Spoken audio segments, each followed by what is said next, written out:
नमस्कार दोस्तों, वैशाख रविवार के दिन आंकड़े को सींचने की कहानी सुनाने जा रहे हैं। किसी नगर में एक राजा राज्य करते थे। उनकी दो रानियां थी। बड़ी रानी कोई काम नहीं करती थी और ना ही वो पूजा पाठ करती थी। उनकी धर्म कर्म में कोई रुचि नहीं थी। लेकिन राजा की छोटी रानी बहुत काम किया करती थी और वो पूजा पाठ भी करती थी। राजा की छोटी रानी वैशाख माह में स्नान करती थी तथा रविवार का व्रत रखती थी और आंकड़े के पेड़ की पूजा करती थी। बड़ी रानी जब छोटी रानी को पूजा करते हुए देखती तो बहुत ही गुस्सा होती थी। वह छोटी रानी से ईर्ष्या करती थी। एक दिन की बात है, छोटी रानी जब आंकड़े के पेड़ की पूजा करके आ रही थी तब उसे बड़ी रानी ने उसे देख लिया। तब बड़ी रानी ने सोचने लगी कि मैं ऐसा क्या करूं जिससे छोटी रानी की पूजा बीच में ही छूट जाए। सोचते सोचते उसे एक विचार आया और उसने सैनिकों को बुलाया। सैनिकों से बड़ी रानी ने कहा कि हमारे राज्य में जितने भी आंकड़े के पेड़ हो उन्हें काट डालो, कोई भी पेड़ बचना नहीं चाहिए। सैनिकों ने रानी के कहे अनुसार आंकड़े के सारे पेड़ काट डाले। जब दूसरा रविवार आया तो छोटी रानी ने देखा कि कोई भी आंख का पेड़ पौधा नहीं था। तो वह पूजा का सामान लेकर जंगल की तरफ चली गई और जंगल में आंकड़े का पौधा ढूंढने लगी। कुछ देर बाद छोटी रानी को एक छोटा सा आंकड़े का पौधा दिखाई दिया तो उसने वहां बैठकर आंकड़े के पौधे की पूजा की, व्रत कथा पढ़ी और फिर अपने घर वापस आ गई। जब छोटी रानी जंगल में पूजा करने गई थी तब बड़ी रानी ने राजा से कहा कि महाराज, पता नहीं छोटी रानी क्या टूना टोटका करती है और अभी तक घर नहीं आई। वे आपकी और आपके राजघराने की बेइज्जती करवाएगी। लोग क्या कहेंगे? मेरी मानो तो छोटी रानी को देश निकाला कर दो। राजा ने बड़ी रानी की बातों पर यकीन कर लिया और बहुत गुस्सा हो गए। जैसे ही छोटी रानी घर आई तो राजा ने कहा, रुक जाओ, तुम अंदर नहीं आ सकती। मैं तुम्हें देश निकालने का आदेश देता हूँ। तुम इसी वक्त यहाँ से चली जाओ। और छोटी रानी ने कुछ नहीं कहा और वहाँ से चुपचाप चली गई। यह देखकर बड़ी रानी मन ही मन बहुत खुश हुई। चलते चलते वे इसी जंगल में पहुँच गई जहाँ वह आंकड़े का पौधा था। वहीं पास में एक छोटी सी झोपड़ी बनाकर छोटी रानी वहीं रहने लगी। वह वैसे ही वैशाख स्नान करती और रविवार का व्रत करती। रविवार के दिन आंकड़े के पौधे की पूजा करती।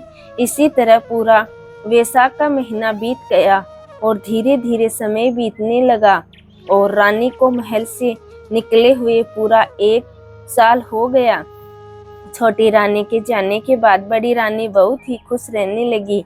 फिर दूसरी बार वैशाख का महीना आया तो राजा शिकार खेलने वन की तरफ गए। उस दिन रविवार था और छोटी रानी का व्रत था। छोटी रानी आंकड़े के पौधे की पूजा कर रही थी। तभी वह दुखी मन से प्रार्थना कर रही थी, जिससे सुनकर सूर्य भगवान प्रसन्न हो गए। सूर्यदेव की माया से राजा जंगल में रास्ता भटक गया और राजा इधर उधर भटकने लगा। राजा के सैनिक और घोड़े पीछे छूट गए। राजा को इधर उधर भटकते भटकते बहुत थकान हो गई और उन्होंने बहुत तेज प्यास लगने लगी। राजा ने सब जगह देखा पर उन्हें कहीं पानी नहीं मिला।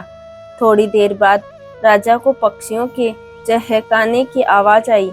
राजा ने सोचा, उधर पक्षी है तो हो सकता है उधर पानी हो जाकर देखता हूँ। तो राजा उसी तरफ गए। वहां जाकर राजा ने देखा, वहां आंकड़े का बहुत बड़ा पौधा था। उसके नीचे 5 रोटी, एक पानी से भरा घड़ा तथा घी का दीपक जल रहा था।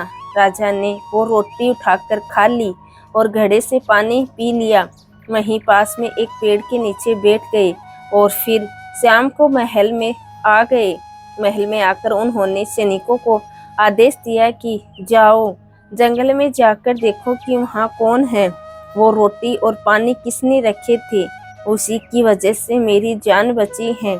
मैं उसे इनाम देना चाहता हूँ। राजा की आज्ञा से सैनिक जंगल में गए। सैनिक इधर उधर देखने लगे, फिर उन्हें एक छोटी सी झोपड़ी दिखाई दी। सैनिक वहां गए और आवाज लगाई तो एक औरत निकल कर आई।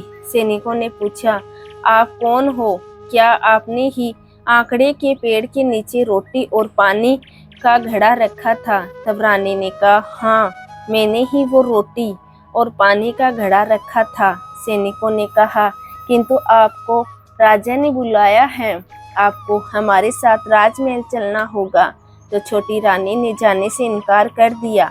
सैनिक ने वापस आकर सारी बात राजा को बताई कि वहाँ एक औरत रहती है और उसने महल में आने से इनकार कर दिया है। तो राजा ने कहा, ऐसी कौन सी औरत है जो राजा के बुलाने पर भी नहीं आई?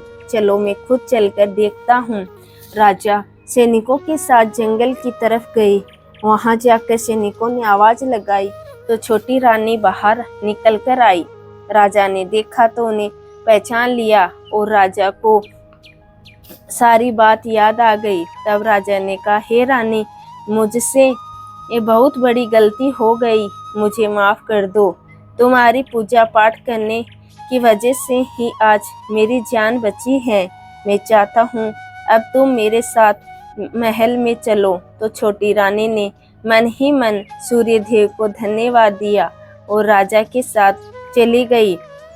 राजा ने छोटी रानी को आदर सहित गाजे बाजे के साथ महल में प्रवेश करवाया और सुहाग दिया और बड़ी रानी को दुहाग देकर दंडित किया और महल से निकाल दिया। और छोटी रानी रविवार का व्रत करने से, आंकड़े की पूजा करने से अपने खोए हुए सामान को वापस पा लिया और छोटी रानी राजा के साथ महल में खुशी खुशी रहने लगी। तो हे सूर्यदेव, जैसा आपने छोटी रानी को दिया वैसा ही सबको देना। जय हो सूर्यदेव की। आपको आज की हमारी ये कहानी कैसी लगी कमेंट करके ज़रूर बताएं और साथ ही साथ मेरे चैनल को सब्सक्राइब करना ना भूलें। धन्यवाद दोस्तों।